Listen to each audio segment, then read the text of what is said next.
States. Wait, I don't think we're live yet. Yeah, there's something that says live. Oh, okay. And we're live. Okay, let me kill my audio right there. It says waiting. Yep, we're live. Okay, there we go. Okay, and we had a little echo. So these are just the pains of not working in actual television studio, but you know, that's the deal. So, okay, so in the United States, this is for the rest of the world. In the United States, we have this thing called HIPAA. And HIPAA is the right to keep your medical records private. Okay, so that's just, that type of thing. So I'm going to violate HIPAA right off the bat. So Nick, were you born with two eyes that saw relatively about the same as each other? Does your vision fuse, meaning that you can see depth and both of your eyes are as equally effective in communicating to the brain? Well, I can't actually remember what I was born with, but later on I became aware that I could see 3 dimensions using my 2 eyes. Yes. Okay. So if 3 dimensions, you are by trade a sculptor, and you are a relatively successful sculptor, probably the most successful one I know. You work in those 3 dimensions. Yep. Yes. When you're conceiving of a project, at what point do you start sketching in more than just one view? How do you approach that? So that's a really interesting question. There are 2 different ways to design things that I use. One of them is to make things directly in 3 dimensions, which is in many ways a lot easier than drawing. But I do now. So you draw a little maquette, right? Yes, I do draw a lot, but 2-dimensional drawings are so radically different than 3-dimensional reality. The convention using drafting is to draw views from the 3 sort of main directions, front, side, and overview, plan, view. And those arbitrary splitting the world up into these 90-degree angle views allows you to record all the information in rectilinear forms. It actually gets a lot more complicated when you get into curves, which is what I do make. And the best source I found for learning how to understand that from a drafting point of view is the traditional method of boat design, where you basically divide things up into even more than 3 views. You slice up an object like a loaf of bread, and you map each of the slices, and it gives you a more detailed view of more complex shapes. So that's all kind of a way to break things down rationally and record them on paper. So it's really an intellectual approach. And what you're talking about is when you see with your eyes, and that is where you're aware of depth, because your 2 different eyes have a slightly different point of view, and there's a little computer in your head that uses that difference to perceive depth. Doesn't work with one eye, doesn't work on paper. It only works in your brain, really. Yeah. Okay. So that was one when I first started. I graduated with an MFA in graphic design in 2004, and my first teaching experience out of that time was I did teach Photoshop, Illustrator, InDesign, drawing. I did teach all of those things, but one of the things I did teach was Cinema 4D. I had to teach a 3D design program, and that hurt my brain. That was a different way of thinking. So how does that... is that something that you, when you first started, had using that methodology of slicing? Was that something that helped you out? Well, yeah, it does help to conceptualize things, and it was a struggle at first. And until you've practiced mapping 3-dimensional things out, it's actually not that easy to grasp. There are a few people who seem to be born with an innate sense of form, but most people have to really struggle to learn that. And the exercise of doing different drawings and different angles and slicing things up is extremely useful in training you to learn to understand structures. And once you understand the structures, it's much easier to perceive them or draw them or make them. But actually understanding them, it takes time. It takes the thing that you perceive instinctively with your two eyes, that sense of three dimensions, it's so surprisingly unhelpful in actually understanding what things are, how they're made. I've found that actually making the things, as well as learning how to draw them, was much more enlightening than just looking at them. So for me, that's how my brain works. I need to dissect things to really understand them and then put it back together again. Okay. Ethan, you make your living right now, or a vast majority of that living, working with three-dimensionally designed objects, cameras, digitation devices, ventilators.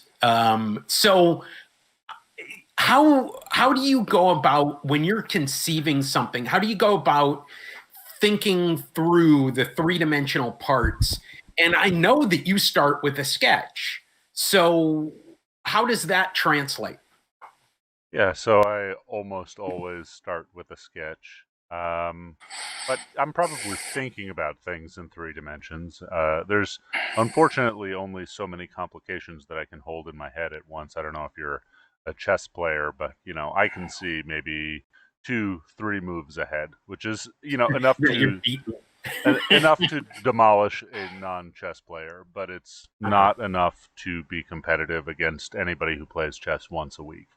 And so that's sort of, I probably start just imagining and then, figuring out how things interlock or are going to move around each other, pivot, or gears mesh. At that point, I start needing to break it down into usually two-dimensional sketches, maps of things, and then some 3D sketches. But kind of a mix. I don't know if that's the greatest of answers. Okay. Yeah, so I've thought about this a lot recently, and I think it's part of what makes photographs like drawings, is that they are fully a normal photograph, not these peculiar ones you're going to make us talk about today. Reduces things to two dimensions, and it takes away a whole bunch of information, but it also allows you to contemplate that slice over time and really understand it. So there's a lot of information that's becomes more accessible in a drawing or a photograph than it is in, as it fleets by you in life, that sort of analytic quality is really powerful. And when we get to talking about stereo, I'm going to complain about it, because to me, it's like reanimating a dead creature. It doesn't bring it back to life. It just gives you this kind of crude facsimile of the experience of seeing things in three dimensions that I find somewhat disturbing. Okay. So now what I'm going to ask you, I'm going to hold something up. I'm going to hold up an example of a picture, a 3D picture. This was one that I took, and I took it using a single camera, but I have printed it side by side. Okay. And let me tilt it, hopefully so I'm not getting too much glare. But it is printed side by side, and so as it sits, it gives the illusion of three dimensions. Now, the question is, Nick, can you look at a photo like this? And I'm not asking anybody to look at it on our YouTube video feed, but I am saying that if I hold it the right distance from my nose and try and relax at the same time as concentrating, I can get a little of that 3D view, but I find it a strain, and then I'm not all that happy with where it gets me. Okay.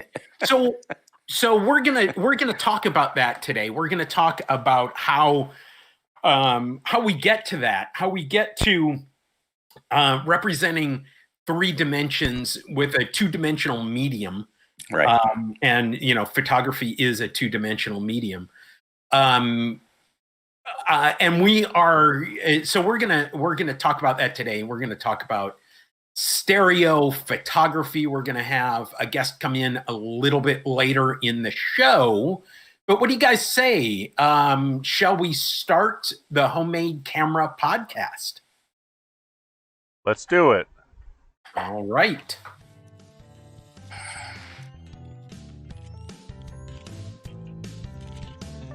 Is that this bobbing of your head indicate music? Yeah, Yes. there will be. And we're probably People overhear the music right now. You just can't hear it. We're not audio capturing, and now people can hear us talking about it under the That's So when the graphic goes away, Yeah. we're ready. Okay. So at this point, I'm going to say that none of us are video production professionals. Are you kidding me? Look at this Oh. guy. I got Okay. a laptop and a camera. Yeah, Hey, there I have we a go. lap.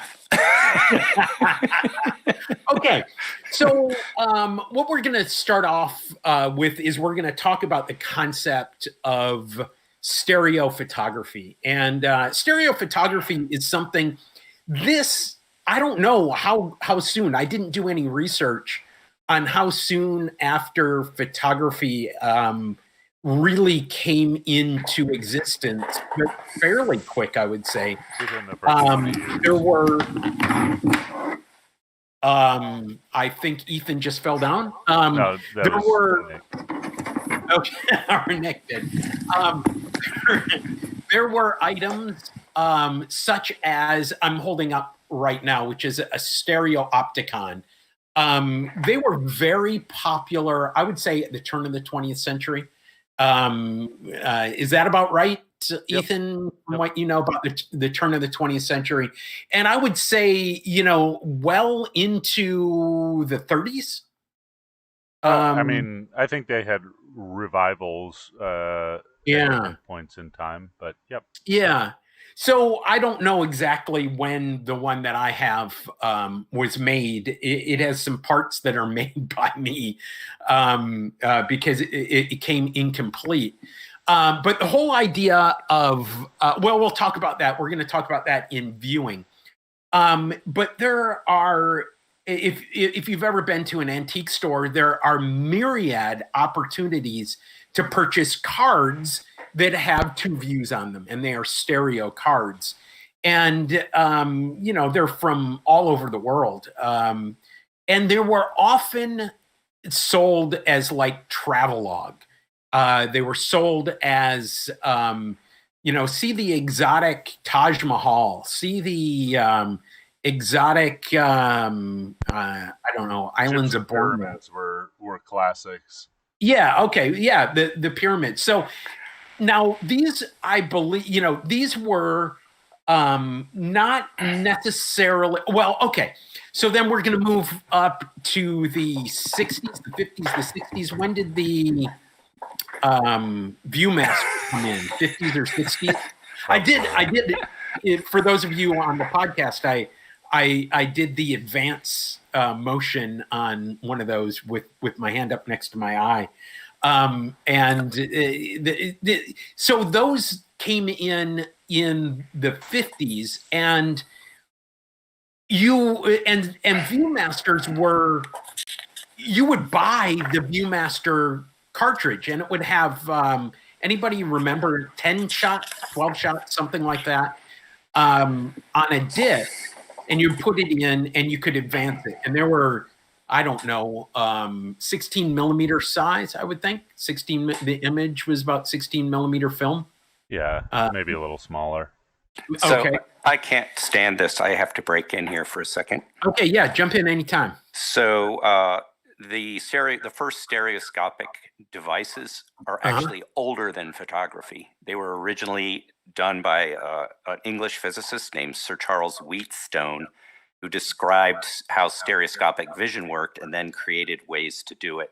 using 2 drawings before they even had photographs. And this starts in 1832. And then later, when photography first arrives, in more like 1841, they were able to, very soon after that, start figuring out how to use photographs to do this. So it's older than photography as a process. Well, thank you for that, because I did not do my research for this episode. But it's older than photography by not a whole lot of time. So yeah, same time period that a couple 20 years, something like that. I would say it was, the development was contemporaneous with photography, right? Well, no, that would be wrong. It was before photography. Development was the word. I didn't say invention, development. So anyway, the whole idea is that pretty much as old as photography, or a little bit older, we've had this concept of 2 images being put in front of ourselves, or being put in front of our 2 eyes. And if we look at those images individually, one with one eye, one with the other eye, we can get the illusion that we are in a space that has front to back depth, not just top to bottom and left to right depth. I just want to point out that we have that illusion when we just have our eyes open, right? We don't actually sense depth. We have the illusion inside of our brains from 2D cameras, which we call our eyes. Right. Absolutely. Yeah, but there is one critical difference, which is that the eyes are taking in information over time, and then they're fancying it up to make it more attractive to ourselves. Whereas with a stereo photograph, a still photograph stereo, it's unnaturally still, and you can't get those little adjustments that happen when you move your head or when the subject moves, all that stuff. So to me, it always looks like a pop-up book. The view always looks like a pop-up book where you see this, these flat layers kind of going off. So you're saying you're seeing in planes as opposed to actually seeing kind of a rounded feel. It's really interesting to me how I don't know how much of it is conditioning, or maybe if we walked around looking at those all the time and they were higher resolution and yada yada yada, maybe they would we'd get better at seeing them. I don't know. I think we're going to get into some of the technical capturing of stereo images and displaying them, but I think that sort of cardboard cutout look is an artifact from a poor stereographer or limited equipment. I think you really can get some depth curvature, and there are even some methods for capturing the stereo images where you can look around just a little bit like a hologram, but those are not so popular today. Yeah. Well, your iPhone does it. If you move your iPhone side to side, you can give yourself this little, where the background shifts side to side, it uses the accelerometer to give you that kind of thing. That's much more of a plane existence than a true depth roundness. So anyway, my whole point is that these, I think that actually, Ethan, your point of it being something that comes back over time, certainly the ViewMaster, when I was a kid, was the coolest thing in the world. Did you, Nick, did you look at a lot of ViewMasters when you were a kid? I had the same feeling when I was a kid. I looked at them. I thought, well, that's really wild. That's really cool. Yeah. But I'm really not very interested in looking at this anymore. Okay. Ethan, how about you? Were ViewMasters a fascination? Yeah. So, I rember them popping up. My sister actually just sent me a ViewMaster without understanding really how 3D images work. And it has all 2D images in it. But I have one that showed up in the mail a couple of months ago. And I got my cousin Emmy's ViewMaster. She was about 10 years older than me, so she was a child of the 80s while I was a child of the 90s. And I had this whole set of wild animals and creatures. So when you came along in the 90s, they were gone, right? I had a set from my cousin in the 80s, but I don't think my peers did not have them unless, they had older friends give them to them. But I also remember it's kind of like me. The big wheel. You guys remember the big wheel? Mhm. It came out 2 years after I was too big to ride it. Oh, that killed me, man, because the big wheel is the coolest thing in the world. So you guys should just print out an even bigger big wheel, and then you get to live that dream that you Of missed. course. What do you think eBay is all about? It's about capturing your childhood, or but yeah, okay. So so my point on this is, okay, so Nick is holding up something. Nick, what are you holding up?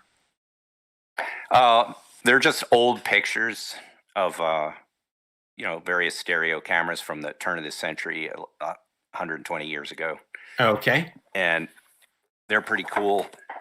So these were sophisticated a long time ago, and those ones probably work pretty well with the big glass or over large format images that they were shooting in those older ones. Okay. The problem with the ViewMaster isn't it like a tiny format? It's like, what is it? It's like 16 millimeter or something, really tiny. Yeah. Yeah, it is a very tiny format, but it seems to be. Boy, it's been a long time since I've looked at a ViewMaster. Ethan, since you have one currently, is the resolution decent on a ViewMaster reel? Yeah, it's fine. I wouldn't make a giant print from it, but Okay. Yeah, but that's the whole point. You're not making a giant print from it. You're seeing those pixels or those pixels. Yes, I said pixels about film. Those bits of grain at their 100% size, I think. No, magnified. You're seeing them magnified, aren't you? Yeah. So I mean, I think I'm sure it depends on the film stock being used, but they are enough to really grab some people, grab their brains. My grandpa was real into 3D photos. He was a photographer from the 40s to the 80s, and he shot a lot of like toothpaste and toothbrush and needle and thread catalogs, like thousands of pictures of every item from a collection. But he would also do smaller collections of like dresses or whatever for manufacturers to show to wholesale buyers. He once told me this story where if a manufacturer, this was the old garment district of New York, wanted to show a collection of dresses to a potential buyer or store, they would take a set on ViewMaster or the like of stereo photos of models wearing the dresses to the buyers. And he said this was like an all sort of good old boys club. I don't think there were any women involved in any of the decisions. And he said he used to slip 3D nudie pictures like kind of into the middle of the rolls, and all of the manufacturers really loved that. It was real like attention grabbing for the buyers. He said he did very well that way. It's the garment industry version of payola, although I'm sure there was plenty of payola in the garment industry of New York. So yeah, okay. So throughout the stretch of photography, at various times, we've had this fascination with stereo photography, and if we're calling it stereo photography, would either of you argue 3D photography, or would you argue that is something else, or is that an interchangeable name? Interchangeable for me, I think. Yeah, okay. They're both sort of vague descriptions of something you can't really feel unless you look at it. And it is an exciting feeling the first time you see something pop out of what it seems like it ought to be a still two-dimensional image, and it sticks out at you. And then, of course, we've probably all gone to a movie where they had some monster come lurching out into the audience, Right. And maybe we should make a mention of that if you were going to see a movie, I don't know, 3 years ago, 4 years ago, you'd be hard pressed to see a 2D version of a movie, right? Everything was coming out in 3D at a period of time. And And is anything coming out in 3D? Well, nothing's coming out in theaters right Yeah. now.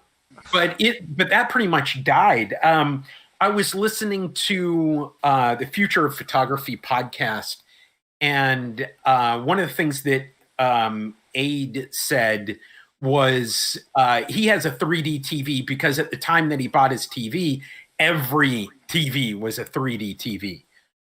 Everything that was sold in the UK at that point.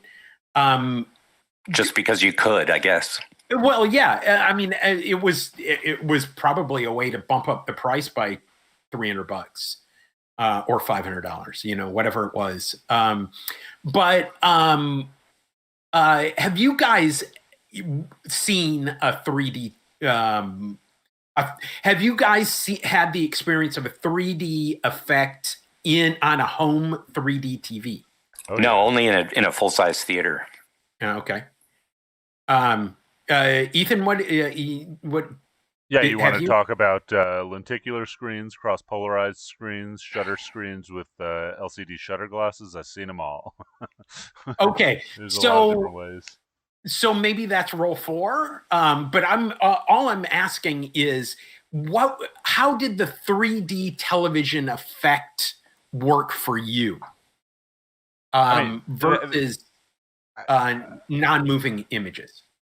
I thought it was cool. It really depends. You know, in that flurry of 3D, so I once gave a lecture in New Orleans where I learned about that. The only thing more embarrassing than nobody showing up to your lecture is when one person shows up to your lecture in a giant hall, and you still have to give it to one person. But we had a grand old time, and it was all about the many different ways of capturing and displaying stereographic images. Oh, okay. And, you know, I think when done right, 3D can be amazing, both in capture and display. In that flurry of 3D movies, people were sort of like, you know, auto-routing cutouts and making flat layer things, and they never shot a lot of it in 3D. And so the effect was really terrible on a lot of those movies. But once in a while, you get one that was actually shot with 2 lenses, or you get something like a Pixar movie that, you know, you can render any camera angle, and you happen to be sitting the correct distance away from the screen, and you're not sitting there like this with cross-polarized glasses, so you have double image and a headache all the time, like everybody complains about because they just don't know. And it's a wonderful experience. But like, because I think so many people don't really understand what's going on, including a lot of people who are making a lot of this three-dimensional content, right? You often have a really poor experience. But I wouldn't chalk that up to the technology. I would say, you know, like, a Nikon isn't a bad camera because you took a bad picture with it. It's just, you know, sometimes things are good, sometimes they're not, and there's like appropriate subjects for it. Well, the entire film industry is full of disappointments like that. I mean, it's not just Okay, my entire career. I want to hold that off for roll 4. How to shoot and how to view. But in the meantime, let's end this roll and let's move on to roll 2. Okay. There we go. And the music's playing. Oh, we are so smooth. You know what I think we should do is actually, while this music is playing, we should talk about the, you know, roll 2 is sort of some technical things, but we should just break down the ways to capture and display before we get to specifics like lenses. Okay. So why don't you go ahead and come out of this roll and do that. Okay. And we're back. Graham, can I tell you a story before we get into this? Absolutely. Right, Story time. I became fascinated with 3D photos in 2009. And I think like part of my superpower is that I get a physical pain in my head if I don't understand something. And, that leads me to try and understand something, which is helpful, but it also leads me to not be able to sleep because I have a headache because I'm thinking about, the interaction of interocular distance and overlap in the middle of the night. Anyway, around 2009, it's kind of before I was on Reddit. I don't know if Reddit existed back then or, it wasn't really photo.net. I found some like obscure message boards about 3D photos, and I went back and forth with these guys around the world. I'd wake up at 4 in the morning and post a question I had, and like sit by the computer and wait for somebody to answer. And I got pretty into it, and I wound up building a series of 3D camera rigs, which I actually have piled behind about 400 pounds worth of mongoose parts, so I didn't get it out. But what it was two Canon Rebel XTIs, like 8 megapixel little digital cameras, and I had some straps that synced their zoom lenses so they could zoom together, and they were on these angle brackets, originally just Home Depot things. And eventually I had some custom machined aluminum brackets that held it all together, and I had a shutter release cable that was spliced that would go to two of them so I could trigger both of their shutters together and autofocus together.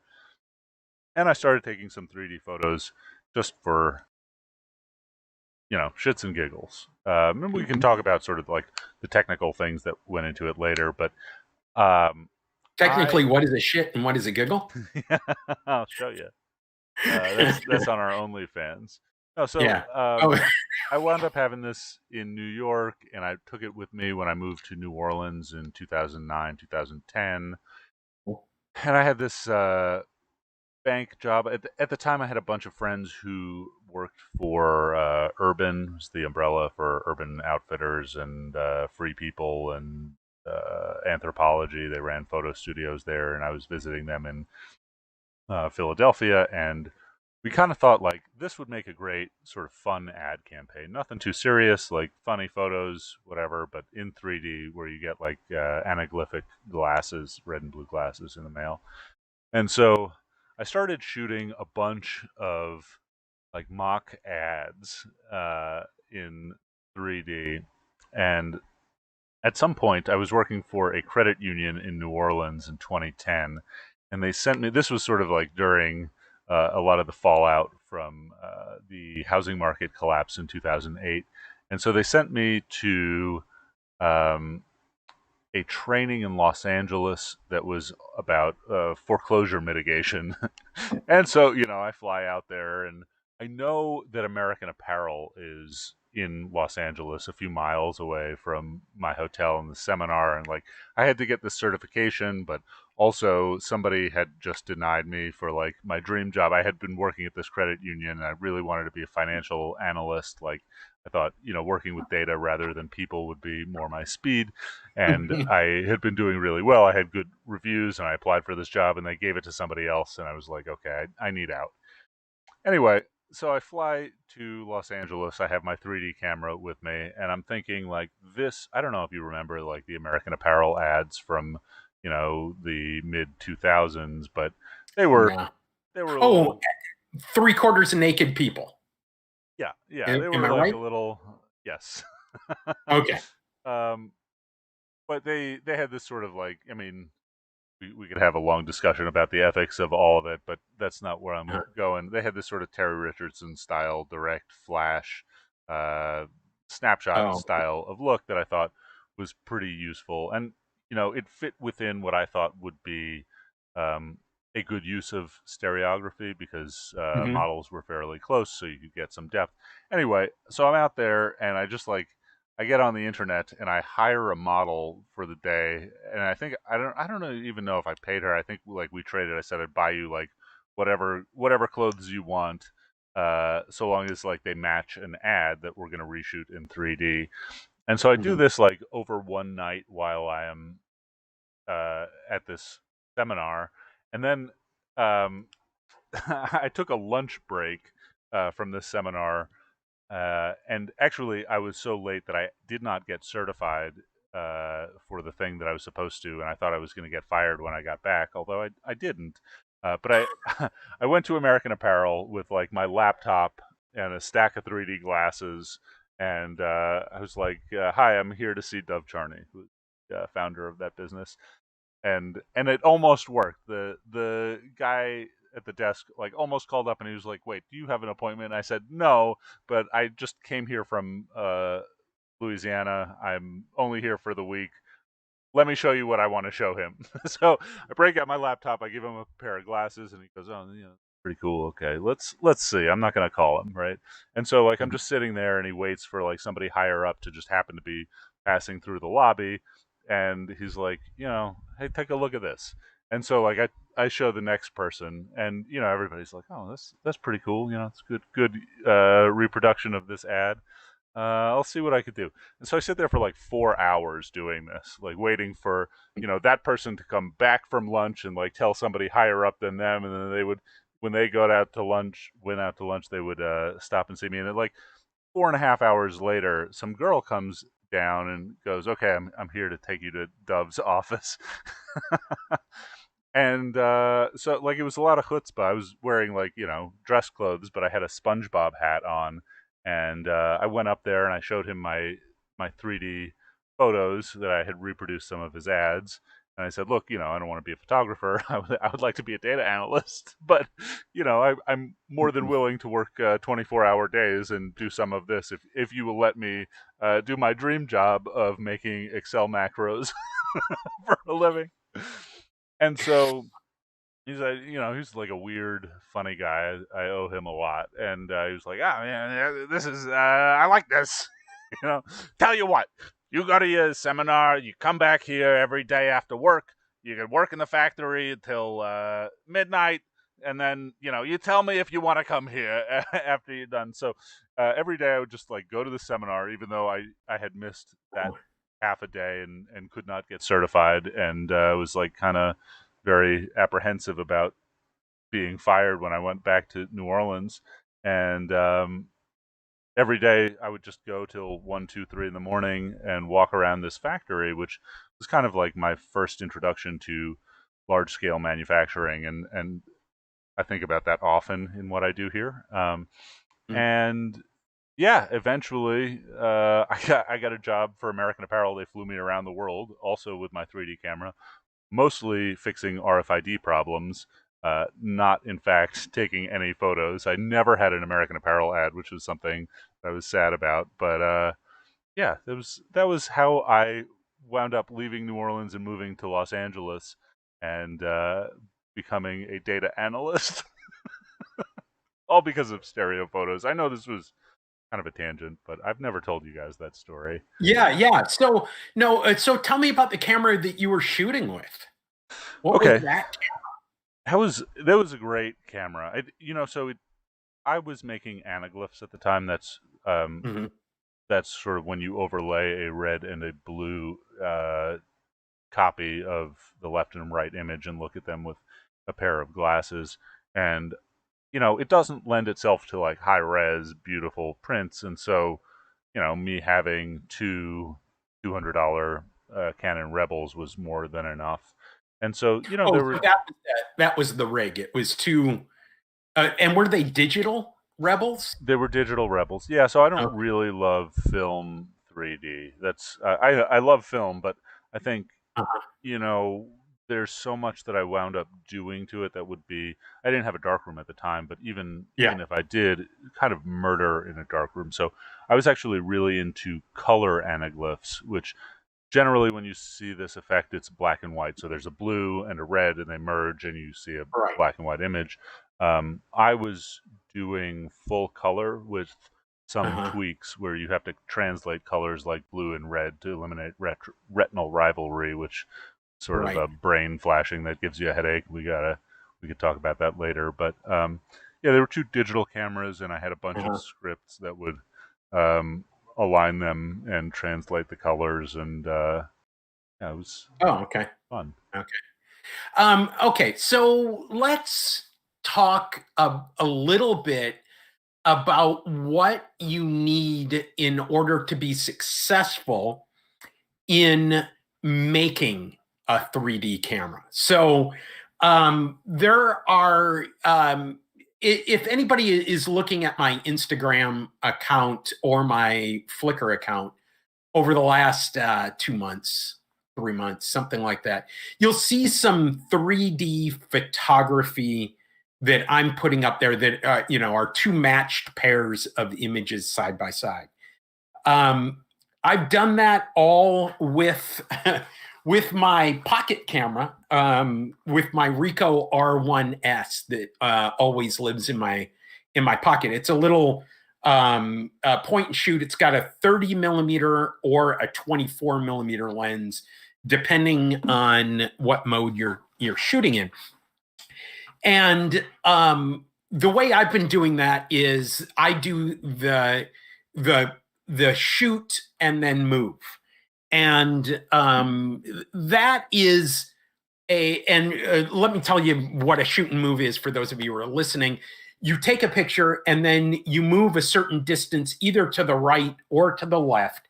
Always do it the same direction so you know which one is going to be the right image and which one's going to be the left image. I move to my right. And I move about in interocular distance from one eyeball to the next eyeball, but it's a guess. And if I'm standing up, it's one way. And if I'm sitting down, I'm a little bit off the other way. So that is one way of creating a three-dimensional image. And I've done that. I started doing that seriously 2012, 2010, somewhere right in there. So I've been doing them for 10 years. So let's just say 10 years. But I have also done what you did, which is you have two relatively inexpensive cameras. You put them on the same rail. You figure a way to trigger them at the same time. I did that with point and shoot digital cameras, and I've got a new system. I'm waiting for the second one. And I'll talk about this a little bit later, but you put them on a rail or you put them, butt to butt. And so that you're either taking a vertical picture or a horizontal picture. And I want to talk a little bit more about that as we go. But one of the things I want to talk about, the things that we need if you're going to work with a camera that actually has two lenses, two bays, like the Realist and any, I'm trying to think of the Lomo Sputnik. Those are cameras that, have two lenses, two film cabins, I don't know, film compartments, two light compartments, exposure compartments, and they shoot on one roll of film. And they shoot, they trigger at the same time. They usually have a focus system that moves both lenses at the same time. And they have an aperture and shutter speed device that makes sure that they trigger the same way. So that's the idea, where you're taking, essentially you've got a single camera body that has two full camera systems within it. They share a transport system. So I'm going to say the first thing that we need in order for this thing to work properly is a matched pair of lenses. Would you agree with that, Ethan? That's number one. Yes, traditionally. Yeah, I would agree with it, and I just had an idea that spins off from that. Has anyone tried this? Think about a quad lens reflex camera with binocular eyepieces that would allow you to see in 3 dimensions as you focused and captured and framed. Oh, so you're saying a TLR, but a twin, but with some binocular eyepieces and some sort of cleverly arranged, maybe trapezoidal layout, so that your viewing lenses worked with your eyes in real time to give you an optical 3-dimensional view. I do not know of any. Ethan, do you know of any? Not in film. In digital, yes, it exists. And so, Yeah. you know, if Right. depending, Fuji. and we'll talk about the Fuji exactly, the real 3D, but also things like Litro. And so, my caveat to one single or two matched lenses is, I actually wrote the Wikipedia article on Ren Eng and the Planoptic camera back in 2004 when he released his thesis at Stanford about said device, which later became the company Litro, where he ray traced light paths from one single lens by using a planoptic or fly eye type of array over a Contax digital sensor. That was a pretty big sensor. And so that's, it's almost cheating because now he has hundreds of lenses, but he had only one taking lens. Anyway, the concept became the company Litro, and that's another way to do it. And the other things, obviously, is the Nimslo and the Nishika, and one of my prototypes that use more than two lenses for getting not only a 3D view, but a 3D view you can kind of look around a little bit or make wiggle. I'm sure we'll talk about wiggle graphs. And so there are other capture techniques besides just two matched lenses, but two matched lenses is a pretty simple, great way to start, particularly with film. And I can see here that they were already playing with beam splitter versions of this in 1894, using mirrors. So I mean, all this stuff has a long history. And that is the other method. That's the other main method is you have a single film box, but you find a way to split the lens, and you can buy bolt-on lens splitters, or if you have an SLR, an interchangeable lens camera, you can buy the lens splitter version of that camera, where it's essentially just two images that split and then are brought back together via mirrors. Those are almost always terrible. Yeah, I would. Yeah. So, but if you were to build, Ethan, if you're going to build a film, even though you said you didn't really like the film version, if you were to build a film camera,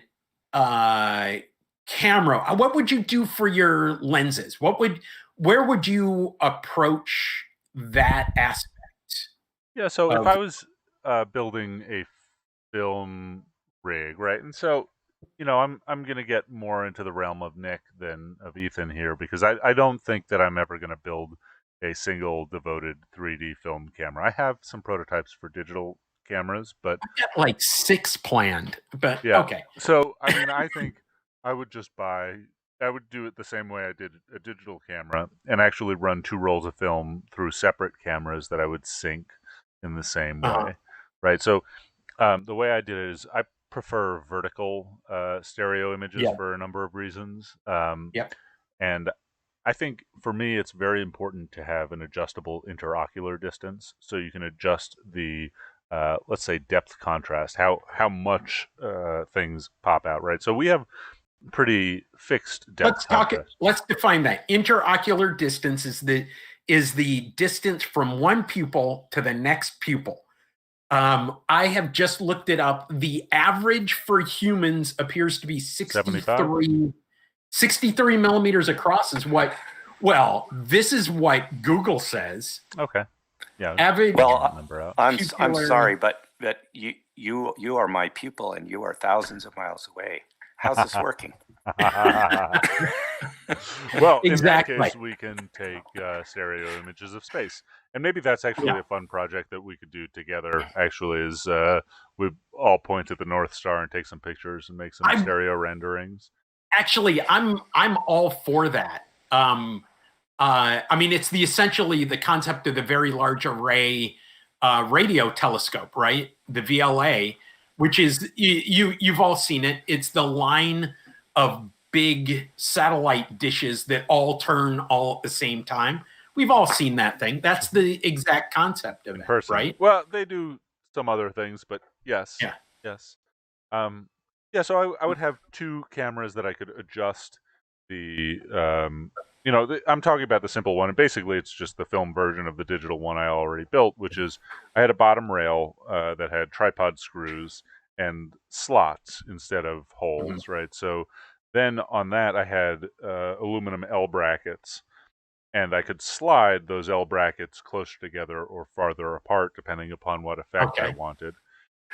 And you have a little scale marked like cross-eyed, wall-eyed, different configurations, right? No, I didn't get very precise. I was mostly shooting humans and models. So is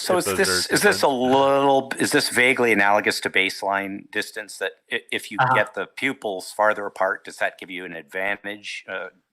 Well, in it depth gives perception, more precision, or so the farther apart things are, right? So if you have something that's, let's say my head is a foot deep, right?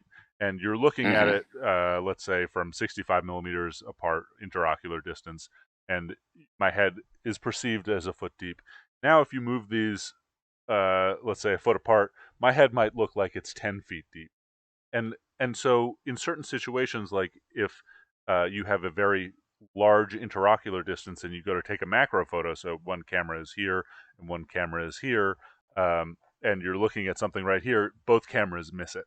And so the overlap is very small and it doesn't quite work. Now, if I'm shooting, a lot of people would shoot 3D photos of scenics, right, with a stereo realist where their camera is like here and here, and you might see like a church that's close, like kind of pop out looking cardboard, and everything else is kind of on a slightly different plane, but everything kind of looks like, closely stacked cutouts at that point.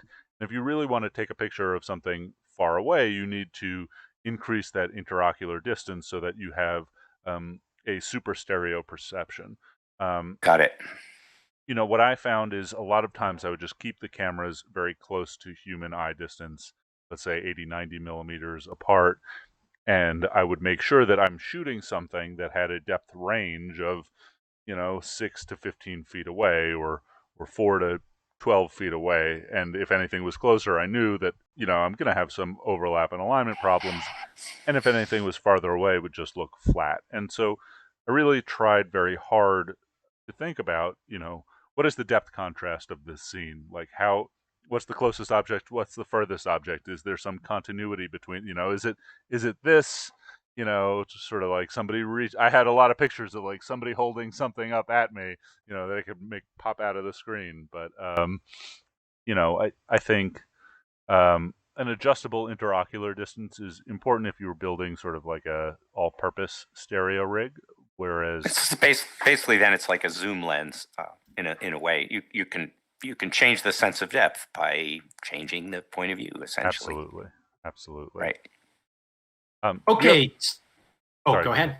The other thing that I would do is I would actually use zoom lenses on these things, because if I want to shoot something far away and I want some depth perception, I often want a longer lens, whereas most of the things I was shooting were humans at 28 millimeter or 35 millimeter equivalent, pretty close up, so I could get that sense of depth with sort of a compact rig.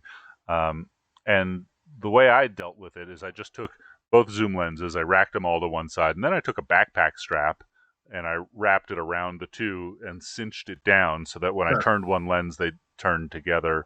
It was actually pretty effective. The other thing I would do is use an autofocus camera, so that you could sync the focus, or at least use one autofocus camera or manual focus camera and sync the two focuses so that when you focus with one, the other moves in sync with it. Yeah, so you put one in manual, put one in. Or you could use my four-eyed Rolleiflex idea where they're all on, the lenses are all moving in and out on one plane. Mm-hmm. Yeah.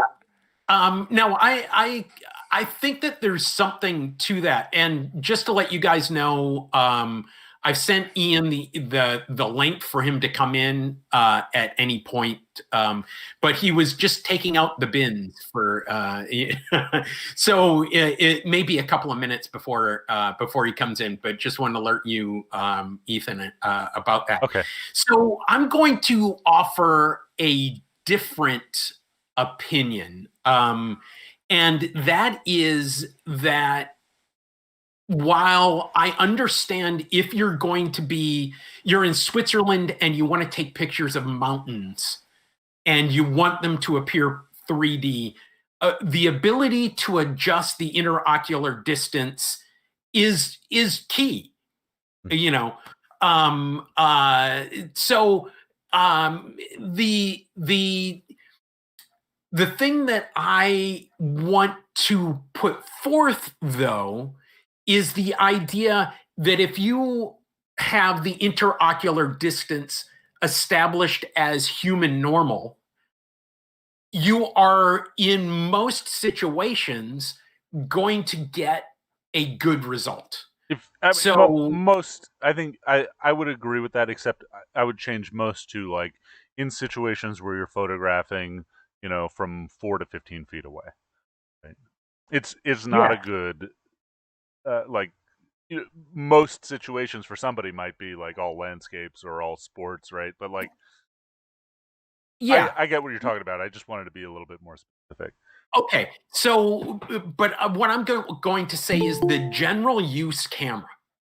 Okay, the most common general use option is to to go with an interocular distance that is the same as your average human viewer's interocular distance. Now, we are just being joined right now by Ian Flemming, who apparently is back from taking the bins out. So I'm not sure he hears us yet, but he has been taking a lot of pictures and posting a lot of pictures in stereo. All right. Okay, and you're there. So, Ian, Ethan and I are debating the concept. Can you hear us, Ian? Oh, can you hear us, Ian? I can hear you guys. As long as you can hear me. Yeah. Yes, so, we can. You're great. So, Ian, Ethan and I are debating right now the interocular distance. I can hear you fine, guys. Yeah. Okay. Hey, 1 second, Graham. Hey, Ian, turn off the stream and just watch us on Google Meets. Otherwise, you're on like a 1 or 2 minute delay. Oh, I get it. Yeah. Cool. Hey, try that. Okay. So here's our basic question. You've been using a stereo camera that shoots in 35 millimeter, correct, Ian? Yeah, I've been using the Kodak stereo from the 1950s, a Bakelite beast. Okay. So that has a fixed interocular distance. And do you know what the lens focal length is on that? Well, that's a good question, which I don't. I could go and get it and have a look, but I don't. Yeah. I'm guessing it's 35 to 40 millimeters. I don't think it's 50 mil. It's the Kodak stereo camera. That I think that's it. Basically, there's only one. Let's see if I can come up with it. It's coming up eventually. Come on, Wikipedia, don't fail me now. So it occurs to me that what we were talking about earlier, Ethan, that the distances where this three-dimensional feeling works best, up say 4 to 15 feet, are also the distances where our brain can do a fairly good job with just our eyes. And as soon as you get too close or too far away, it's you really lose a lot of your depth perception. That's kind of the range that our brain works best at too. Yeah. Okay. So here, and it's not coming up what the lenses are. Maybe I can get a picture and it'll. I can go and get the camera if you want. Oh yeah. Let's continue with what we're doing now. Here's what I wanted to express with that, and he'll be right back. Okay, so interocular distance is important when you are shooting things that are far away or up close. being able to adjust that is important when you're shooting far away or up close. Does it say, Ian? Yeah, it's 35 mil. Oh, a 35 millimeter focal length? Yeah, okay. and it's a f3.5 maximum aperture. Okay. Now the images that come out of that are square, correct? They're 5 perf. Yeah. Okay, so if they're square, that means they're essentially 28 millimeters, or 24 millimeters by 24 millimeters. So a 35 millimeter lens. The official aperture is 23 by 21. That's what the slides give. 23 by 21. Okay, so a 35 millimeter lens is going to be about normal, right? Yeah, correct. Yeah. Okay, so here's part of the deal is now I'm shooting with a Ricoh R1S. I have varying interocular distances when I move from the left to the right. What I've noticed with the pictures that you've been posting versus the pictures that I've been posting is that your pictures feel like much more of a natural image than mine do. Now, I'm shooting with a 30 millimeter focal length on a 24 by 36 millimeter standard frame size. And so I'm shooting wide. I have a movement, but it is an uneven movement. Whereas you've got that stable interocular distance, you have that stable normal image size. And I noticed that yours seem to be much more natural when I look. Do you have you felt the same way when you look at some of my pictures? Oh, your phones are just full of that. Yeah. So mine, they do work. They're reasonably consistent out of the camera, but I do run them through the excellent Stereo Photo Maker program. Okay. And I auto align, which just it does what you would do if you were mounting the slides. It takes the horizontal and vertical, tries to take the horizontal and vertical alignment mismatches out and tries to get the best match for the foreground images so they're sort of on top of each other, really. Okay. Yeah, tell us about that software. So Stereo Photo Maker, guy in Japan written it. It's free, although I would advise, if you're going to use it quite a bit, give him a donation because he's written fun. So it is the best software for processing stereo photography. You can input into it like I do, left and rights, and then output them as anaglyphs, cross-eyed, or MPO files to go to your Fuji if you want to view them on the screen of your Fuji on the back screen. Okay. And it also does if you had a single image, it will do the depth map stuff, and you try and help you produce a stereo image from a single image if you wanted to do it. So it's quite a powerful program. Oh, okay. So that's considerably different from the way that I produce mine. Now I'm taking two sequential frames from a 35 millimeter roll of film. I've digitized them. I take them into Photoshop. I put one directly on top of the other, and I find a point I'm not doing the frame. I'm doing an object.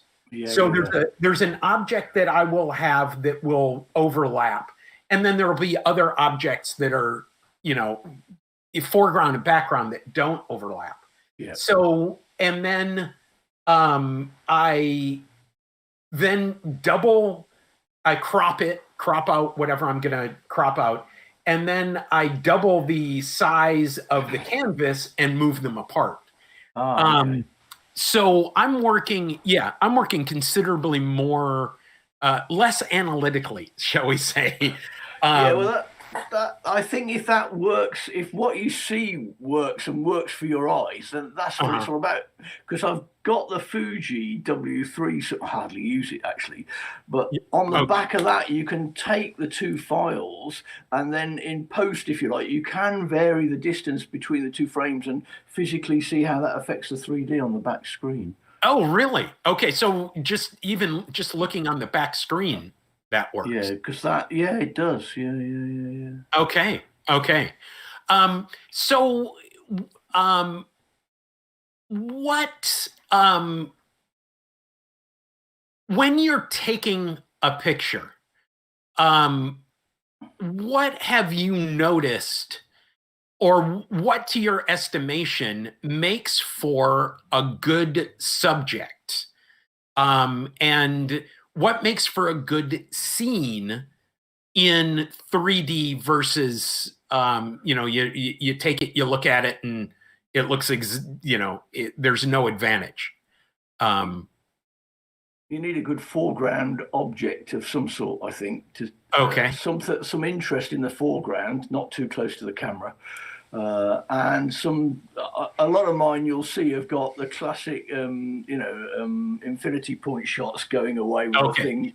They tend to work quite well. Yeah. You're giving some extra handrails to people to help them kind of enter into the three-dimensional experience.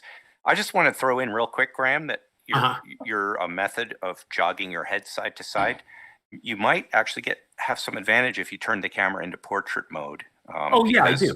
Yeah. And then that makes me think of this approach. Yeah. If you get cameras with a they're small enough, you might be able to get a decent interocular distance by just attaching two cameras together. Okay, so that actually comes to, I'm holding up a Minolta Freedom Dual C, and it has the advantage of being very cheap. So this came on Friday, and I've just gotten a notice that out on my front step, I have the other one that I am going to mount butt to butt, bottom to bottom, so that I can do this type of thing where I am triggering the shutter it's not on. Triggering the shutter at the same time. Hey. Because the one thing now, when I'm shooting portrait and I with one camera, with a single lens, I take the picture and then I move over and I take the picture. Well, if you have anything moving, so like I've been taking a lot of pictures at this like nature area that's near my house where I've been doing some walking lately. And if it's a windy day, the reeds are blowing and they're in a different position for the left image and the right image. The waves are in a different position of the water. A bird would be in a different position. So that's what I'm working with on this. Now, two cameras, less than $20 shipped each, which I'm really happy about. Although the batteries are like $8 a piece. And I'm going to be putting this together. And the idea and there's a reason why I chose this camera besides the $20 a piece. So it's a cheap setup. Electronic shutter. Say it again? Electronic shutter. Well, that's certainly going to be an advantage because then the exposures are closer to right on. Well, but also that you can sync them. I can sync them. I don't know that I can sync these. Can. Oh, yeah. Well, hold on with that. But this particular camera has two different lenses. It has a 40 millimeter lens and it has a 28 millimeter lens. And the reason why I went with this rather than any sort of zoom is that this has a built-in normal. Okay, that 40 millimeter lens is a built-in normal, and that is super advantageous to what my goal is, which is to get a relatively normal feeling image. Now, Ethan, how the heck do I sync So the I- shutter? Wire them up to one button. yeah, so there's two ways to do this. I think the simplest way is that camera probably has an IR remote, in which case you could buy one IR remote, and I'm sure it would trigger both of them relatively at the same time. Yes, and all the garage doors in the vicinity. Yeah, right. Yeah. The other way that I would probably do it is take the top cover off of that camera and wire in. So the shutter button basically just has one or two contacts, and I would solder a wire to the actual taking contact, and I would just link the two between cameras, and one camera would close both shutters at the same time. So this is doable with mechanical shutters, but you need to build some linkages and yada yada. It becomes harder. Electronically, two wires should do you. And maybe you and I will have a separate, live stream video chat or private video chat where I walk you through pulling the guts of that camera out and syncing. Oh, that is so wrong. You are going to get a flat rate box with two cameras in it, and you're going to do it and send it back and videotape it, or videotape it. Yeah, aren't I in this century? Record it and put it up on the Homemade Camera YouTube channel. So yeah, we could. Yeah, that's certainly a way. It does seem to have a remote. I just have to track it down, figure out what the remote is. Probably go to Butkus, look at the manual, and then track down the remote. That is a good way to do it. In the meantime, I'll probably be pressing buttons. But so this comes back to a little bit of what we were talking about before, and that is when you are building something like this, you really need to have matched opticals, right?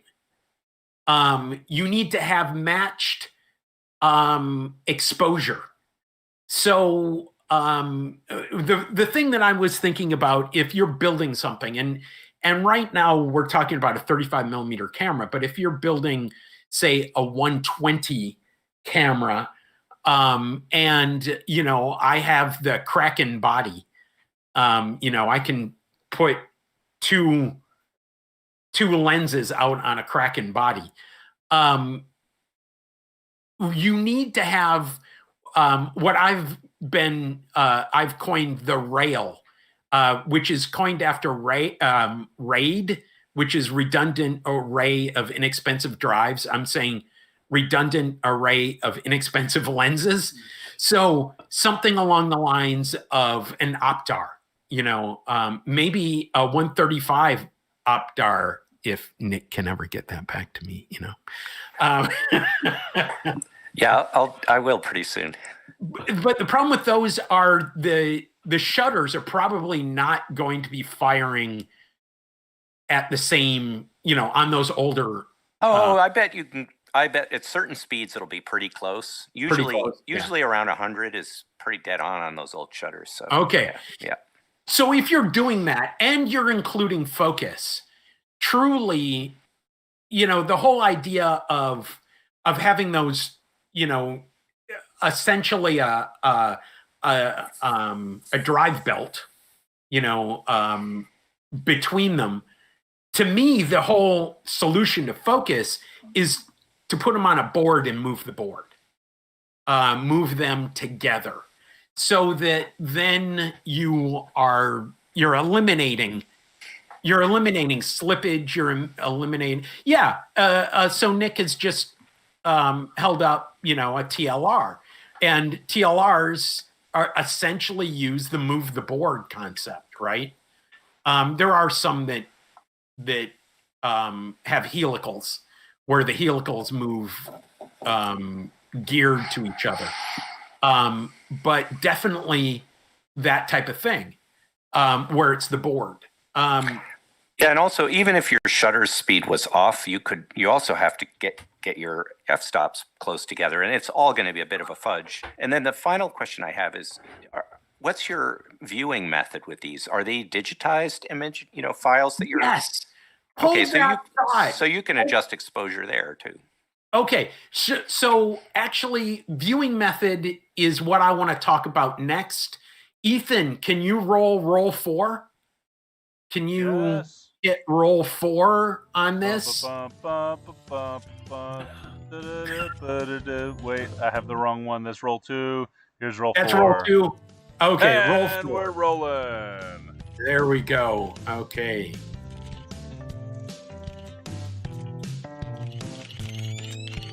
Okay. And we're back. And we're back. Okay. I feel like so much like Mike Rosso. And we're back, Okay, so let's talk about this. This is one of the things that I wanted to bring you on for Ian, is the idea of viewing. You have your stereo shot. You have it's on 35 millimeter. It's on 120.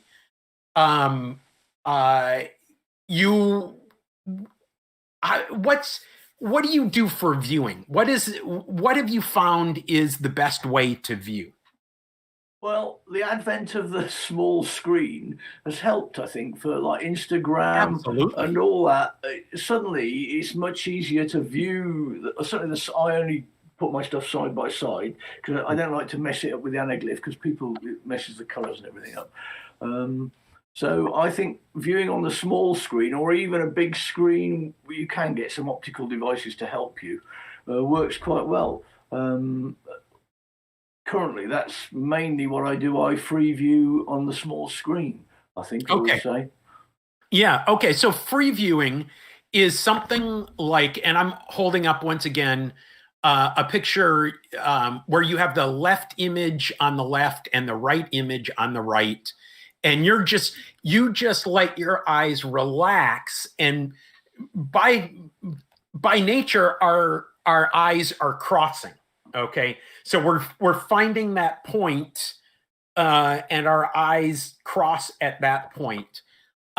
So if you free view, you're just looking at it and you're letting your eyes relax, and and they go straight ahead theoretically, or a little bit less than straight ahead, and you can see both images. Now, parallel free.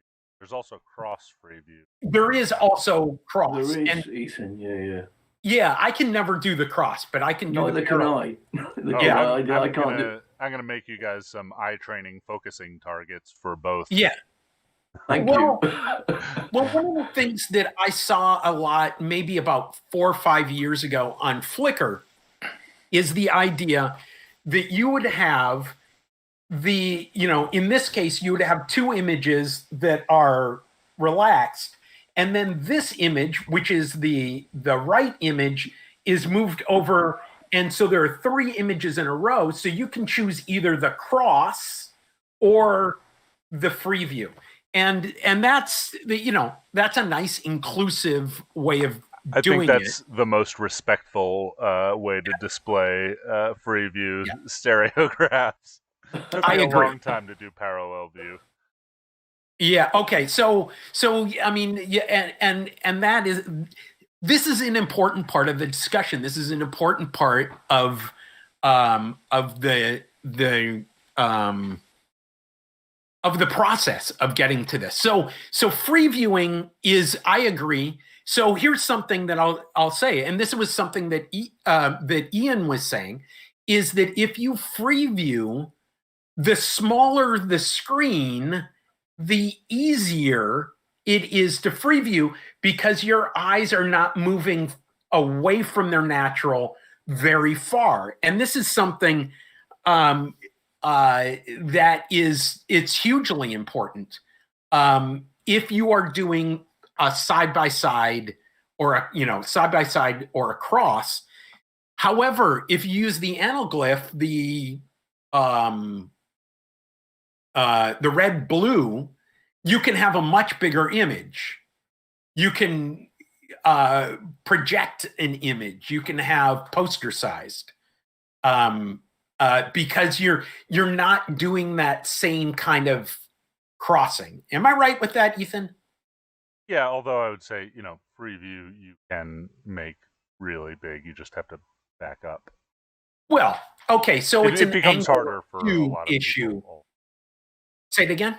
I'm It sorry. becomes harder for a lot of people. So our eyes do two things, right? They do a lot of things, but two of the things that they do that are applicable here is they have parallax, right? So how much they're towed in towards each other, and they also focus in and out, right? And our brain generally takes the focus cue from the parallax point, right? So if my eyes are like this, where these two rays meet, they're going to focus here. Right? If my eyes are like this, they're going to focus at infinity. And the trick, whether it's parallel or free view, parallel or cross view, is to change independently where your eyes focus and where they converge. And so the more ductile you make your brain at sort of controlling those functions of your eyes independently, the larger a free view you can look at, or the closer, right? And then this is all sort of eliminated by that stereopticon that you showed earlier, where it just uses lenses to refocus your eyes, and you just look straight ahead. Right. And so I feel like there's maybe someone like me who has eyes that are both farsighted but quite a different degree. Like my two eyes have noticeably different magnification levels as well as acuity, and I think this probably gets in the way of feeling happy about using these unaided methods of give you a real headache trying. Yeah. Right. Well, but if you're using these reading glasses glasses would help. These are custom so that they're different one from the other, and that does help. Okay. Yeah, absolutely. So I'm lucky enough that both my eyes right now have about the same vision, but that has something to do with, and this is the viewer. This is the stereopticon. Now I'm gonna show it like this, and for those of you who are listening at home, you've seen these. These are the old goggles that you put up to your face. They've got lenses. Of course, my camera's dying now. It's back. Okay, yeah, but it's gonna die again. So I might switch my cameras here. Hang on a second. I apologize for this, for everybody at home. Settings, video. I am going to switch to this one. There we go. Okay. So this is the stereopticon. So it has the goggles, and it has two lenses in it that are pretty much equivalent to reading glasses. So you could probably build one with just basic reading glasses. And a big nose piece. And there's a piece that comes down the middle that keeps your eyes from seeing, keeps the right eye from seeing the left image and the left eye from seeing the right image. And then you can move it in and out, and and you can, and that allows you to focus within these lenses, and it allows the image to fuse. Okay, so that is, now those things, stereopticons, if they're fully working and fully functional, they're about $100 on eBay. This was considerably cheaper because it didn't have the handles, so I 3D printed the handles. That saved me about 75% on the price of that. But the deal that I really want to talk about that is, if you're using this kind of system, it is dependent on the device. It is dependent on the viewer. So how do you you can't really get past that. You have to pass this around at a party. right? So that's a little bit unsatisfying. Now, okay, so we've talked about free viewing. We've talked about, relaxing and then crossing your eyes. We've talked about Viewmasters. Ian, you have a slide mount system, correct? I have. I bought the matching Bakelite Kodak stereo viewer to go with my camera. Okay. Which is really basic. It's just got a 3-volt MES lamp in it and 2 big D cells. Okay. So it's 800 pounds to hold up to. It weighs a ton, yeah. I cleaned it all up, and so I bought some they're called RBT mounts, slide mounts. And then you can pop these open like conventional 35mm ones, but they've got an alignment gauge and tiny little rails you put in, so that you can not only correct horizontally, but if you mess, the rails have got orientation, so you can put the rails upside down as well, so you can correct for vertical. But I have to say, all I've done is got them by eye as best I can mounted. So I obviously cut the 5 pieces off my reel of E6, and then put them into the mounts, really. And I have to say, in the viewer, they look lovely. It does work, Okay. It does work. And that, I can see why that was sold as a product originally, that you sent your film back to Kodak, obviously, as ever. Yeah, absolutely. And there are the Viewmaster. There's Viewmaster cameras and Viewmaster mounting. There is, yeah, there is. Yeah. So that would be another way of going about, the viewing. Now, we have talked,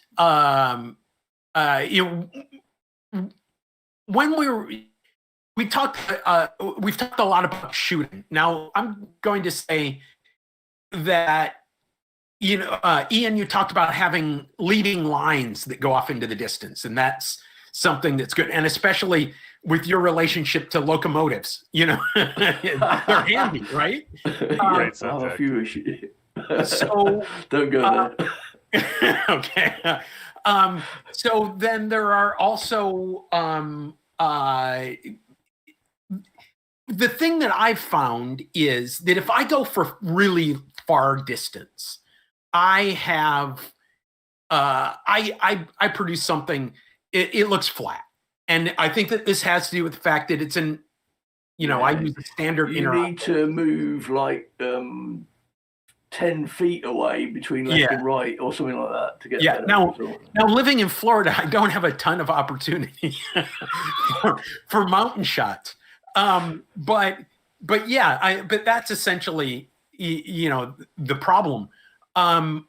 One of the things that I found that are the most successful is foreground, middle ground, and foreground, background. That really makes for the best image, and that leads me into another point.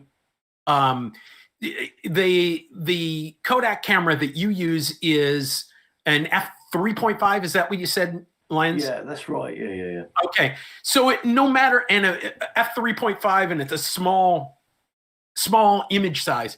No matter how far away from the lens you're getting, really, you're going to have a pretty close to total depth of field after maybe 3 or 4 feet, right? Correct. Yeah. That to me is a huge key. You want to be shooting f8 or smaller on a 35 millimeter. You want to be shooting with as much depth of field, because the thing about 3 dimensions that our eyes see is if I look out the window, I can focus immediately between the curtain and the tree, and I focus immediately. And the focus is something that is done, instantaneously, or as close to that I don't necessarily notice it. In other words, very long depth of field, you're able to move your eyes so you can focus on this area and that area and that area as you go out. Right, and there's no such thing as depth of bokeh. There just isn't. I knew that was coming. I think that's my next solo album is Depth of Bokeh.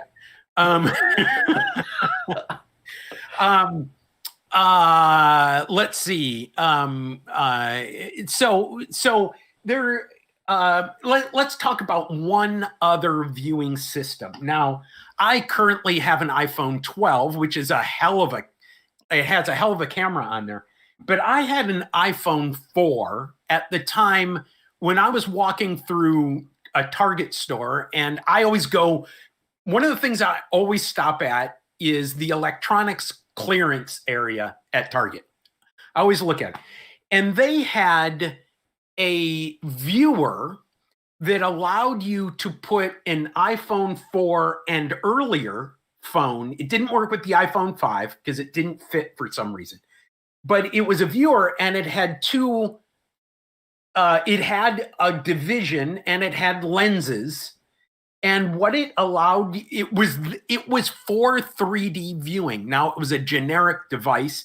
It wasn't connected to anything like, to any service, as far as I could tell. They were selling the hardware. But at that, and one of the things that you could do at the time, people were shooting 3D video. And so you could go to YouTube, bring up a 3D video, where it's the two images side by side, and you could put it in that viewer and you could see the 3D. We have right now, and something that I have not used before, but like the now Nick has a cardboard version that he has pulled out, and is that to put your phone in? I think Nick. That's probably like Google. Yeah, Cardboard. and Nick and Nick does not have his headphones on, so he doesn't know that we're talking to him. So Nick, tell us about the device that you just pulled out there. It's made out of cardboard. It's folded cardboard, and it was on my shelf. I can't remember where it came from, why I have it, and I don't really. There must be intended to view something at a certain distance. It's got lenses, a nose hole, and some instructions. But it seems to me it's what you're talking about. Yeah, it is very, very much the same. And because it's open. Okay, we'll wait until Nick's done knocking his mic there. Okay. It's very much an open source, open concept in that you can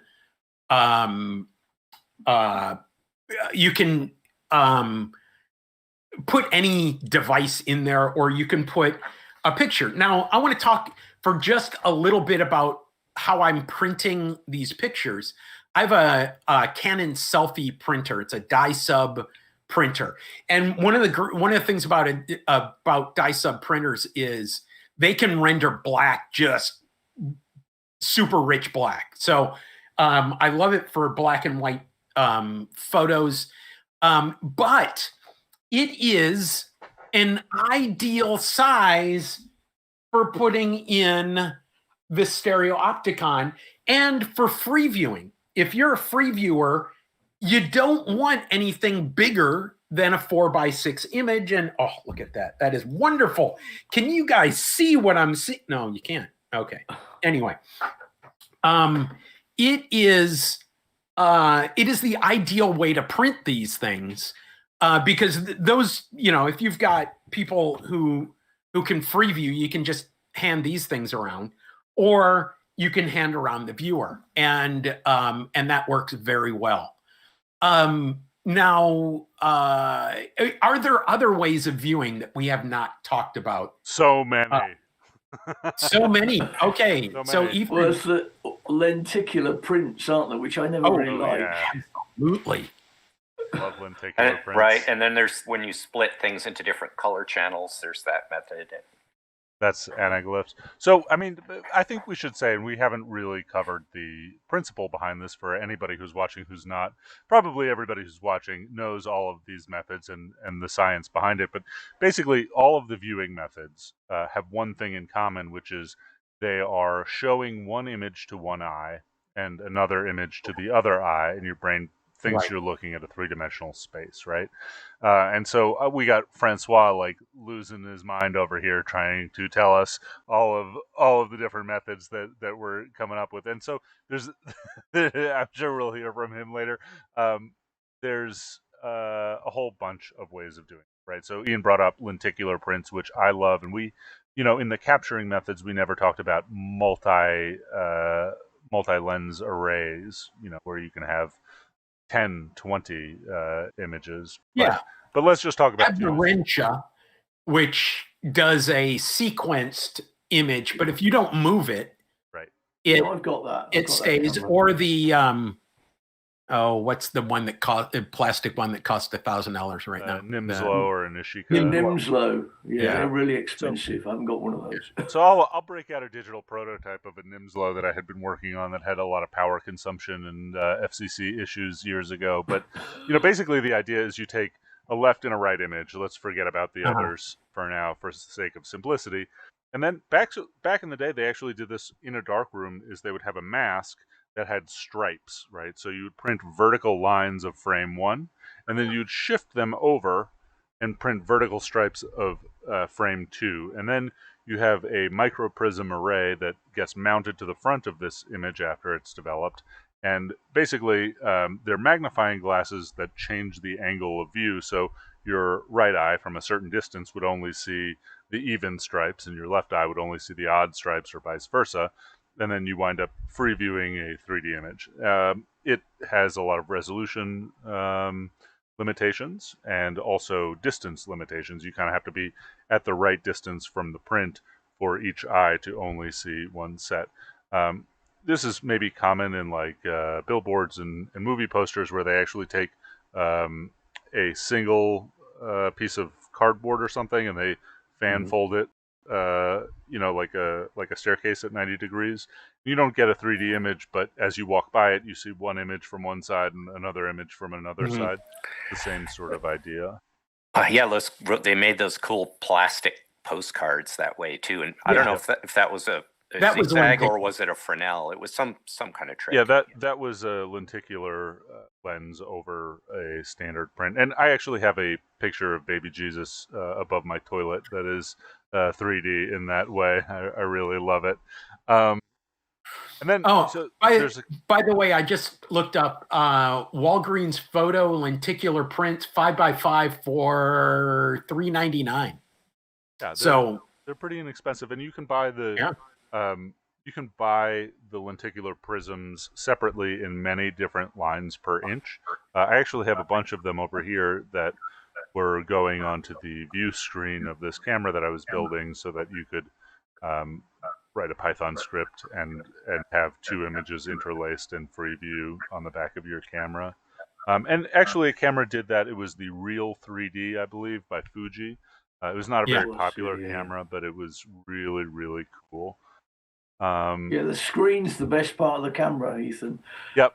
And they built a bunch of cell phones, like Android phones, I want to say around 2011, that had this. But the issue with those is while they had wonderful screens, they had stereo cameras where like on your iPhone, it just had like one camera and then another camera. So it was great for stereo if you were like 2 inches from your subject.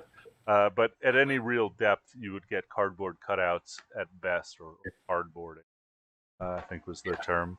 There's also some other methods that you might do, right? So there's, Francois brought up LCD shutter glasses where, you use a digital screen that flashes image one back and forth with image two, right? And then you have LCD shutters like Steve and Dave's camera shutter, where one eye closes and you see the left image and the other eye closes, you see the right image. And then there's also cross polarization, which is like if you go to a movie theater these days and see a 3D movie, basically you have two polarized filters on each eye. One is polarized up and one is polarized sideways, or more likely both at opposing 45-degree angles from the vertical. And you project two images through polarized lenses, so you only get polarized light in one direction from camera or from projector one.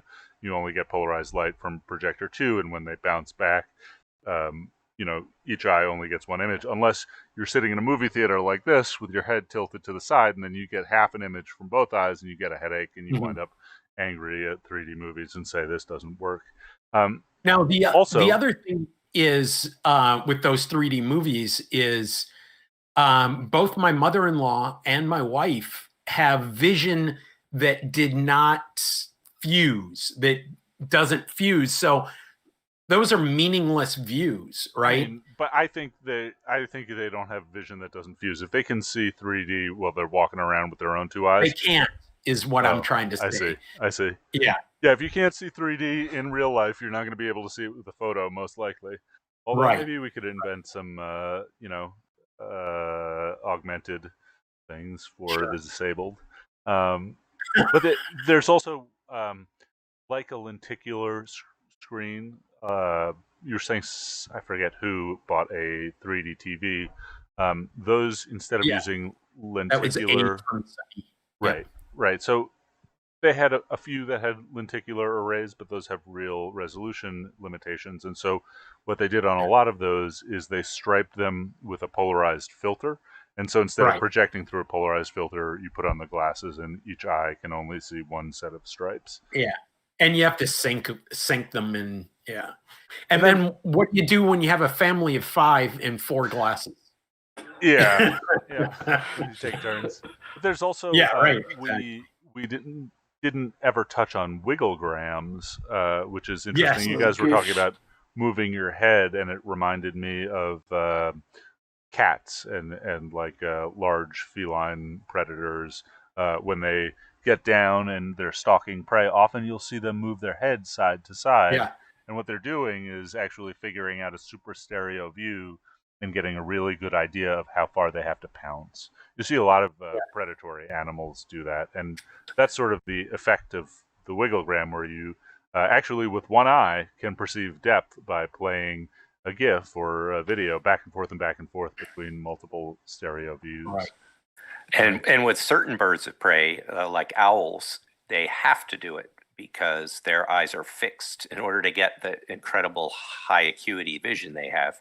Their eyes, they can't move them around in their head. They're locked, staring straight ahead. That's also why they have to have such a flexible neck, because you've got to move your whole head to see in a different direction. It's quite different. It's like, I guess it's like having a tripod. And I've also seen a lot of birds, essentially their whole body is a gimbal. So if you see a bird perching on a flexible stalk of grass or something like that, they have to move their whole body in order to keep their head still, to keep their vision clear. And that takes quite a bit of energy. You see that with ducks. But what they're doing, the thing with ducks is that as they're walking along, their head stays fixed in space as their bodies move forward. Yep. What they're doing is they're doing the search for motion. So in order to keep their head, stable, they're moving their body to accommodate. But I have also noticed we place forged steel stakes with curly tops and things all through our garden. Mm-hmm. And the birds always prefer them to natural vegetation because they save so much energy. They don't have to do the physical movement of their bodies in order to keep an acute vision. And so they'll come flying in and they'll pick every single immobile perch first, and then use vegetation if they have to. Yeah. Okay. Guys, what do we say that we close the podcast version, and then we're going to open up the YouTube version for anybody who wants to join us for the discussion. So as we end, Nick, do you have any shout outs? I don't know, maybe. Yeah. Okay. You think for a moment. Ethan, do you have any shout outs? Anything that you want to? All of my shout outs I think are about to show up in the live stream. Okay. Okay. Sounds good. Ian, do you want to shout out, say hi to anybody? I just want to say, well, just hi to most of my colleagues out there on the analog camera community, really. Okay. Keep shooting, guys, you know. And the lovely new Kodak Ektachrome, which I really enjoy shooting. Ah, cool. I enjoy looking at your Ektachrome shots. Yeah. Very nice. Okay. Nick, did you remember any shout outs? He's running around kind of frantic. Graham, go ahead. I'm going to play this music. Okay, we'll yeah. open it up on the YouTube version. Oh, wait. Yeah, wait, so wait. I do have a shout out to Steve Lloyd. Sent me one of his 679 cameras. This is a Mamiya Press version, which takes the S-shaped backs, which means it's a little different than my homunculus, which takes the standard Graphlog type back. So Eric, makes a nice companion to that. It's quite a bit wider, but a little more compact front to back. Eric and Matthew, I'm really enjoying experimenting with this camera. It's definitely a lot of fun. And to Eric Matthew, this is the camera that I forgot to mention. He asked me about cameras that use the 65 millimeter press, Mamiya press. So, okay. So I'm going to say thank you very much to Robbie Cribbs of Soundtrap Studios, who composed our music that you guys heard this time. Yay! Okay. So we'll let Robbie play us out. Thanks, Robbie. Thanks, Robbie.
Okay, and we are back for the after show, which will just be available on YouTube. I'm going to put the chat link down at the bottom here. Let's do that. If anybody would like to come chat us, you can type this link into your browser. I'm sorry, I can't put a link in the chat because then we get Google bombed and it's a real lesson in things I never wanted to learn about. Let's talk stereo. So, okay, we had one question while I was rolling the end credits for the podcast version from Taj 3D. Ethan, can the Mongoose scan Realist and ViewMaster films? So the ViewMaster is on a disc, so it can't scan a disc, but the Realist it absolutely can. You may, and I'm sure you will need to do some precision alignment afterwards because you need to do that anyway, you know, even on any scans. And actually, that's something that we didn't talk about in the podcast is aligning left to right and making choices about what is at the depth of the screen and what comes forward and what comes back. I've seen a lot of these sort of systems where everything is inside the screen, and that is super lame to me. I would always try and align it so something popped out and something went into the screen. That was always my preference. I don't know why we forgot to talk about that. Ian, what do you have a preference for when aligning left and right? I like something to pop out if I can, definitely. So in Stereo Photo Maker, I normally just do the auto align, but what you can do in there, they've got an alignment screen where you can put anaglyphic glasses on, and then you can move the whole thing and see what works best, and then sort of bake it in. I love SPM. So are you describing playing with essentially the interocular distance, or no? At the other end, the two different images, you're playing with how far apart they are, or how close they are. Or what are you doing? Yeah, you're playing with how far apart the two images are, effectively. Right.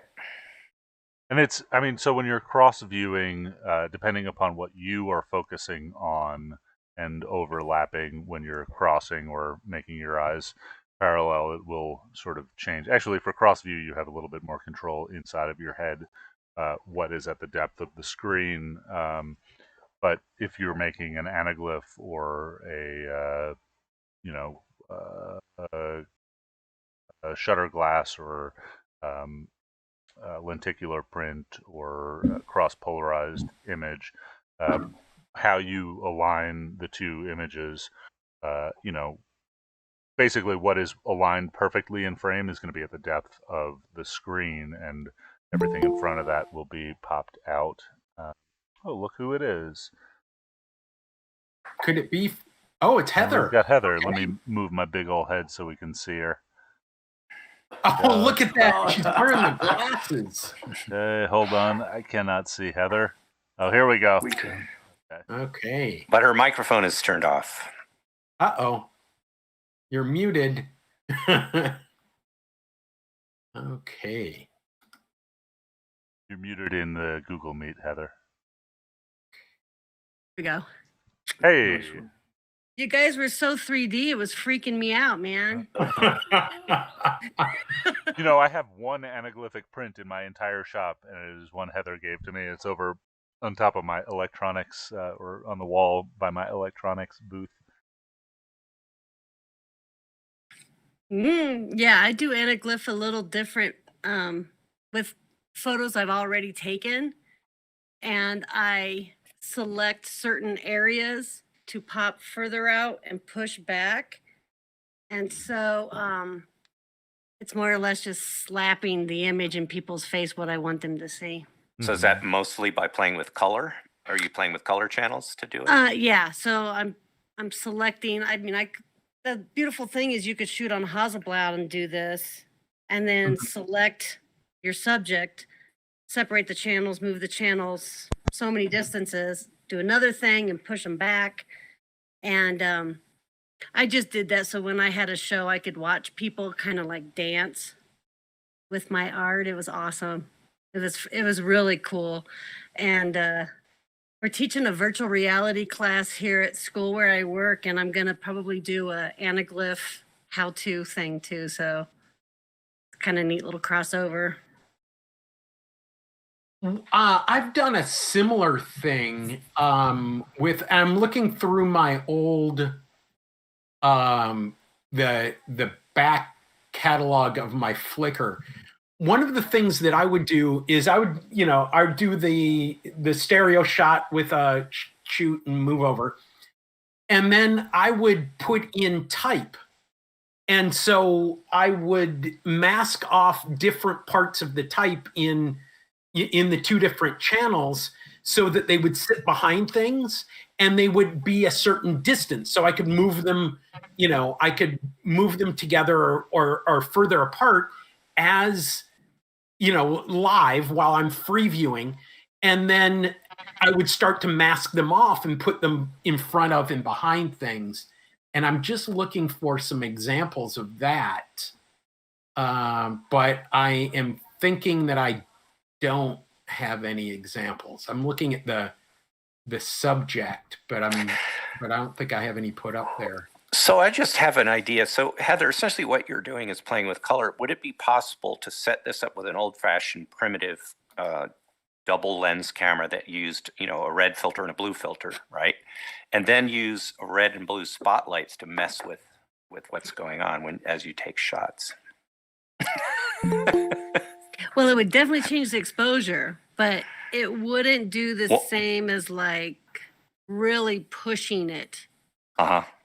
That way. But that would be a good way to do it real quick. I mean, you could do, the double clicking of with the red and blue filters on it. You just got to get the right color blue. The red's pretty easy, but the color cyan is really weird to get just right. Yeah. It's kind of funny now because the new Photoshop that just came out has like subject selection tool. And it automatically selects the subject for you, where before when I was making these prints, it was like 2 hours of like lassoing just perfect, because if you don't have it perfect, it's really obvious when it gets to be like that. So they have something that really works finally? Would it allow really accurate tracing, which is something I've never been able to do? Oh yeah, it's automatic. Yeah, and then you just kind of. Oh, that's going to be extremely useful. Really useful. Hours. And what's it called? The subject?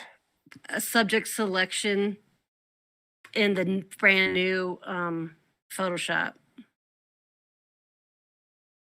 You got to really watch how the selection, the little dancing ants gets modified. You need to really feather it though, because I just made, like an 8-foot long print and didn't look at it that close, and when I printed it, you could see the selection. It wasn't very nice, so now I got to go print it again. So, well, that was always a problem I had when I was trying to find a shortcut for getting an outline for cutting something from a drawing. I tend to do rendered drawings. So that's my way of getting 3D into a 2-dimensional drawing. Well, the old way. With your cardboard viewer that you had for VR, if you go into the website Panaform, I've been using these like crazy. If you go into, I wish I had a printout, into Panaform and print out their guides and then draw on it, you could take a picture with your phone, stick it in there, and live inside your drawing 3D. It's cool. Well, there goes my day. I know. So, and it's interesting that what I was just reading, that is essentially what the first 3D viewers were. They were based on drawings before photographs had even been invented. And I think that's pretty fascinating. They were really going in manually and doing this, exploring the way the vision works in this laborious way. The older I get, the harder it is for me to be doing these crazy viewing things with VR and stuff. Yeah, I don't mind that because I prefer being, stuck with 2 dimensions, and maybe a little bit of 3 dimensions by slowing the shutter down. You get a little time in there, but that's nice. Okay. I'm still looking for those pictures and I can't find them. Francois, tell me about the shutter glasses that you're. But first, unmute yourself. Francois, down at the bottom. There you go. Yep. I was. You want to know about shutter glasses or? Sure. I don't know. Yeah. Because like I was saying before, what would be super cool is to be able to make some lithophane-like thing that would contain the 3D information in itself. That would be like super cool. I'm not sure what you mean. Lithophanes are Edder's got some. I got some upstairs. They're a 3D printed piece of plastic where the densities for black and white are calculated by the density of the plastic. So the thicker, the darker, and the thinner, the lighter the image. and it's kind of fantastic because you can see a picture in 3D. Well, not in 3D, but in black and white. But in reality, when you tilt it, it's like a 3D image. Hold on. I can go and fetch one. I got one upstairs. You want to go fetch it? Sure. Sure. Yeah. Okay. Won't be long. I have a whole 3D website, but it is in Flash, and That's an issue. yeah, spent a little bit of time searching old hard drives this morning. I also have a 150 slide PowerPoint on all of the different methods of capturing and displaying stereographic images. I cannot find, but it's somewhere. Yeah, I'd love to see that.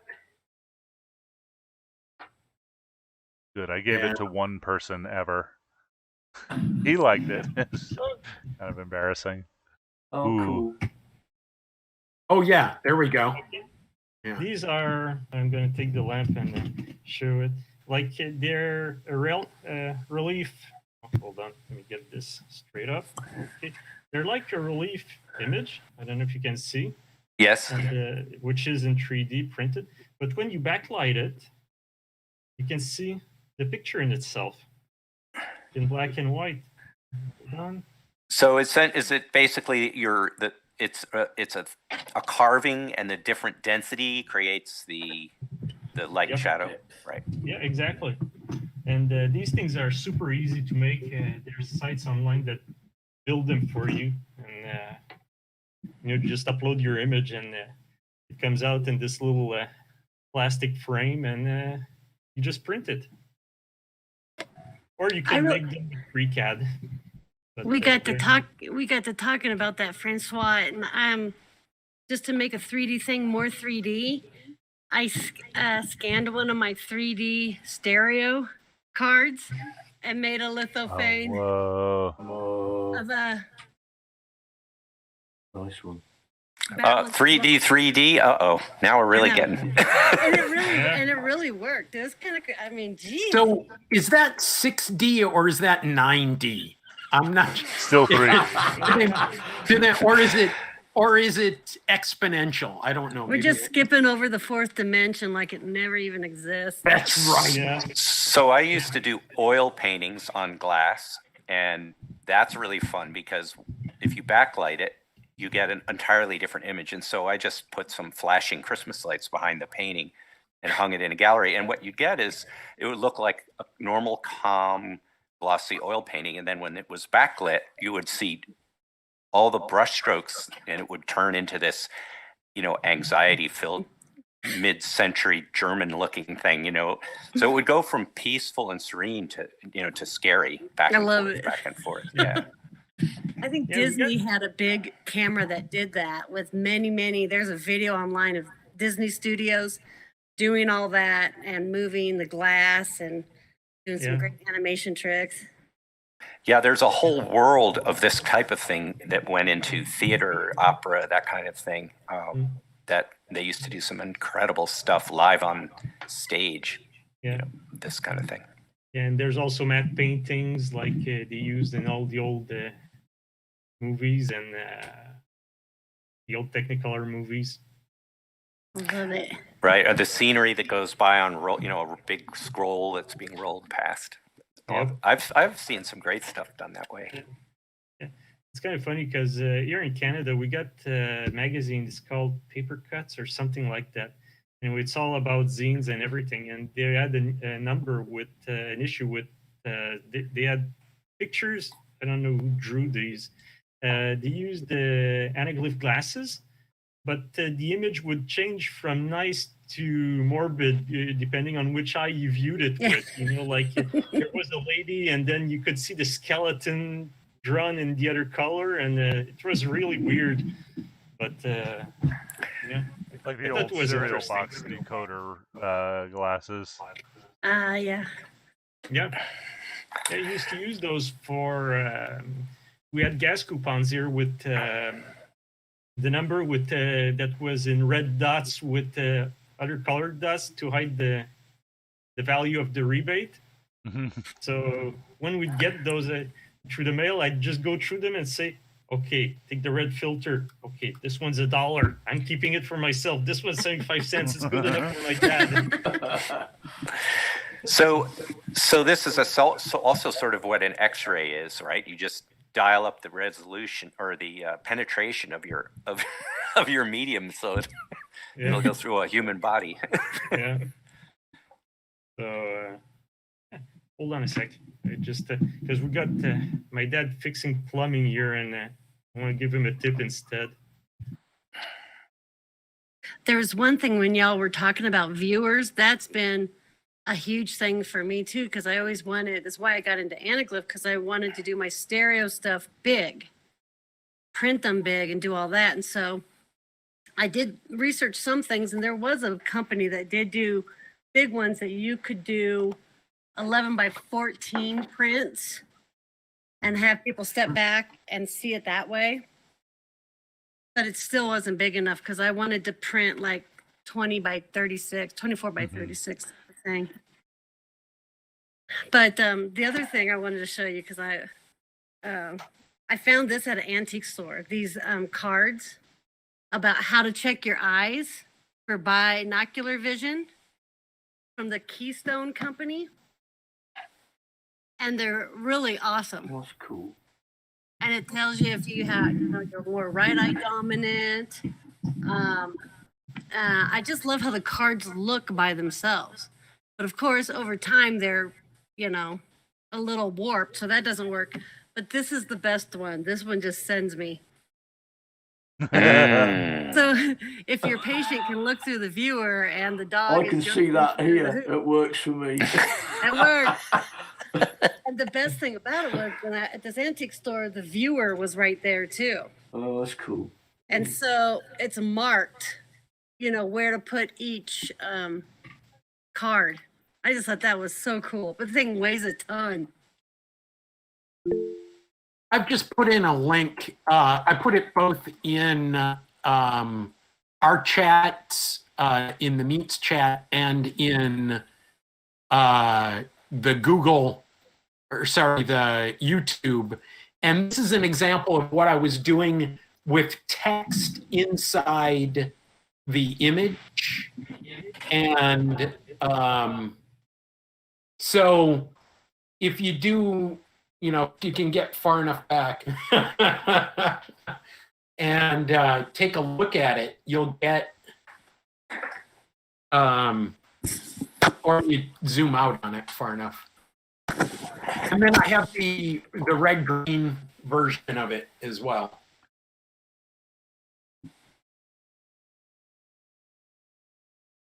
So that was, this was something that I think is worth a little bit of discussion. I mean, I went down this path and I did a few of these, and then I just came up with the whole idea of this is nothing but gimmick. And I'm, I don't know, I don't know if there's something interesting here or whether it just comes down to just it being gimmick. And that to me is a little bit, I mean, with all stereo photography, there's a certain amount of, hey, wow, I can really see depth in this. And here's something that I probably should have put in the show that I know that I planned on. And it's using the words, okay, so when you are looking at, you're flipping through Instagram, say, and it's like, okay, nice shot, but nothing does it for me. Nice shot, nothing does it for me. And then there's a picture, and there's something in your brain that says, wow, this is good. Okay. And there are any number of things, it can be a subject matter you like. It can be a framing that you like. It can be a grain that you like in the film. It can be a color palette. It can be, anything. But there's something in your brain that just triggers and it says, wow, okay. I get that for 3D photos. So when I look at them and I there's something else that turns on in my brain. And that's a nice feeling. That's a nice little bit of, you know, but then I also start to look at the photograph, and then I kind of go, okay, is this an interesting photograph without the 3D? Or is it that it's 3D that it's triggering it? And to me, it's that movement from one to the next, right? It's the movement from that basic triggering in my brain, this is neat, to something else triggering my brain, hey, this is good. And so when I say, you know, this is gimmick, that's part of, I very rarely get to both with my photography. And that's something that I'm really striving to do. And that's the reason why I'm putting together the dual cameras, so that I can trigger without having to do the movement, and maybe I can get to that point. So one thing that really strikes me about all of this, my feeling is that, of course, I'm sure that someone can do wonderful work with 3D photography, but the thing I love about photos and drawings and paintings is that they're two-dimensional, and that it's a different way to see than our normal way. And it's sort of like comparing a movie to a novel, you know, that whether it's read aloud or you're reading it yourself, when you do the work of translating from words to sounds and sights and smells and all those things, you're engaging your whole imagination in the process, and you get stuck in a way that I don't really with a movie. I mean, movies are great. I love them. I watch them all the time, but there's so much of the work being done by somebody else. The best movies actually leave enough out that you do engage your imagination. But it's not, you don't have to work as hard, which means in a way you're not as invested or as deeply involved. And so there's something about the experience as well. There's something about the experience of a limited medium making you get more involved that I think is a real positive. And I think that's part of the issue I have with the 3D photograph, is that it sort of like takes you to the world of 2D and then takes you halfway back on the road to reality. But doesn't get you all the way there, and so you're sort of stranded. You know, sort of the worst of both worlds in a way. You know? We need John Waters' smell-o-vision, is what we need. Yeah, well, the best movies are poetic enough and leave enough out and have interesting enough cinematography that you still have to engage your imagination and all that. But yeah, well said. I do think, though, that 3D photos can have that same feeling that you get from looking at a painting and you're doing that work with the painting, with the aid of the glasses or however you do it. There is a personal investment that the viewer will have. And I think that intimate back and forth between the image and how you're perceiving it is kind of that same specialness that you're having with looking at a painting. It's different. I think that Ethan's probably right. I probably just haven't seen enough good quality stuff to appreciate it. But I also think that it is different. I feel like once things get abstract enough, it's more of a journey. I think anyway. That's just how I feel about it. I don't know. Yeah. Kind of between what you and what Graham was talking about, that it's sort of a gimmick. I always thought about it like, you know, stereography. I was never like, this is my art, this is my life's work. I shoot stereographs only, you know. But I'm sure there are people who do that, who do really excellent work. I always thought of it as like it was a gimmick, but gimmicks can be used really effectively for certain things. And so I wish I could find these damn photos. I thought it was a really good gimmick for an ad campaign, and so I shot a mock ad campaign for American Apparel that was like fairly well received. It got me a job. Flew around the world bickering with it, but I thought, I would do an actual ad campaign, which I never got to do, and then I'd be done with it. And eventually I didn't, and then I was done with it. I fiddled around with 3D as well, but I think sometimes it's really fun.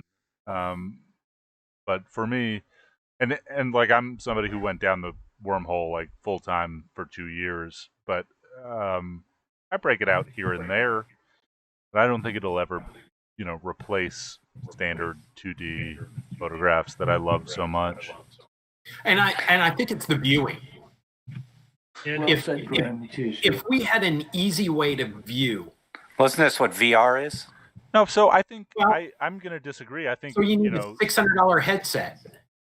No, Yeah. I mean right now, like you could use any iPhone and or an Oculus or a Google Cardboard, and I think viewing has almost been taken care of, and we're kind of at the point where you can get a really good stereo viewer, right, or VR viewer, and maybe I mean certainly that can be improved, but I don't think it is the viewing that's keeping us from doing everything in 3D. I think there's like Nick said, there's something real special about converting things into 2D that really hooked a lot of us on. Like, I'm never going to stop making, I mean, unless they stop making paper and chemistry, but like black and white darkroom prints are great, or color darkroom prints are great. Like, but I think 3D photos are always going to have some place where they're fun or interesting or better, but I don't think that place, regardless of viewing technology, is ever going to be everything. Yeah, and so I photograph sculpture a lot because I make it and then I have to try and sell it. And it's very, very difficult to photograph a sculpture. And it's not just because it's 3D. You can kind of approach it with video by moving around, but the real way you perceive three-dimensional objects in space out in the world is that you approach them from different directions, the light moves across them and changes, and all these things happen that cannot happen in a still image. And it's amazing, like the process of making something that looks good in silhouette from all of the possible directions and points of view, that's a real challenge. That's a huge part of what my design work is, to make something that looks good from the front and from the side, essentially, because it's not trivial to do that.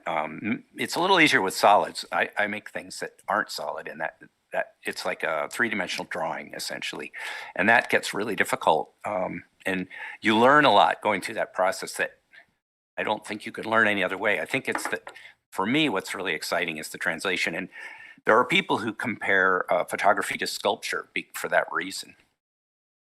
I got to head out. Thanks a lot for I've got to go, joining us. guys. It's supper time in the UK. Yeah. Hey, All right. before you go, Ian, thanks for joining us. Thanks for having me on. And I'm not ending the discussion. The discussion can stay. I just have to leave. Heather, great to see you. Francois, great to see you. Nick, See you later, man. Hey, Graham. Great to see you all. See you all later. Hey, Graham. Hi, guys. for your two Thanks a lot, cameras, guys. Big artificial finger on a hinge. An artificial finger. Oh, Oh, so much harder. Yeah, so Graham, that let's Graham, let's take those cameras apart together. We could do it on Okay, live sounds stream. good. Sounds good. Okay. So I'll cut it really short. All I was trying to say is that if you take away binocular vision, then you're left depending on the light and shadow, and that means you pay more attention to light and shadow, and they count more and they matter more, and so that that's why black and white photography is so compelling. How can it be that removing color and three-dimensionality makes it more exciting? But it does, because it simplifies. Yeah. the thing I find with 3D pictures is that it's about the same as with video or something like this, is that you need an apparatus to be able to use it properly. And for me, that's the big drawback. But the thing that's fun, I find, with 3D images is that it allows you to see in a way that you've never been able to see before. Like when we look at something, everything around it is kind of fuzzy, even if our brain doesn't make us think about it. But when you see a stereo image, what happens is that the plane of focus is perfect at every level. So that's the part that gives you the wow feeling. But apart from that, it's like You know, it's just more complicated than anything. It's true. It is an experience unlike any other, and I keep putting it down, but that's not really fair. It's just different. Yeah. But what you need for your pictures is a 3D scanner. I don't know. I think you know there's something to be said for like showing 3D objects to clients on a ViewMaster.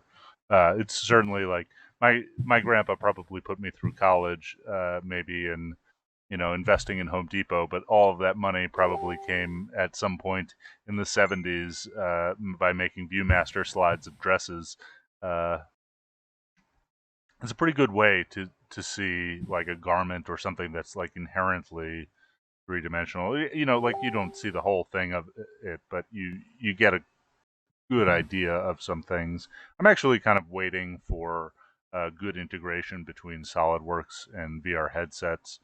I think I spend so much time looking at things and changing the colors of planes so that I can understand through multiple slices or multiple section views what something actually looks like, or works like. But one of these days I'm just gonna be like Tom Cruise in Minority Report, moving things around with my hands. So I think that I should probably take my own medicine and actually try some 3D photographs of sculpture. It may turn out that it's a really good idea. Yeah, I bet. Yeah. And I mean, sculpture. I have to get going soon too. Yeah. Sculpture is a good thing to work with, sure, or architecture, or any of those. And the cool thing about sculpture, Nick, is that it doesn't move. I mean, for the most part, right? And that means that you don't need extra equipment. You could just take a digital camera and take a picture, move to the left a little, take a picture, and continue. Yeah. Yeah. I would run a batch for you through SPM. Yeah, or if you want to do something a little bit more technical, there's if you get an old Canon PowerShot, like the one I use all the time, which is an old thing like that. There's something called the Canon Hack Developer Kit, which is a custom firmware for Canon cameras. And this one allows you to add the remote trigger for that goes through the USB port. And it's called CHDK. You want to take note of it. And so you can get two cameras like this, mount them on some sort of a bracket. And there's some firmware releases that were made especially for stereo picture taking. So. Cool. Yeah. And these things must be worth like $10 on eBay now. So yeah, I have at least one in a box somewhere. Yeah, and or if you want to go film, there's always the Holga Stereo Pinhole. Okay. I think with that is just look at the size of this thing. Probably a good time to end our live stream. Thanks everybody for watching.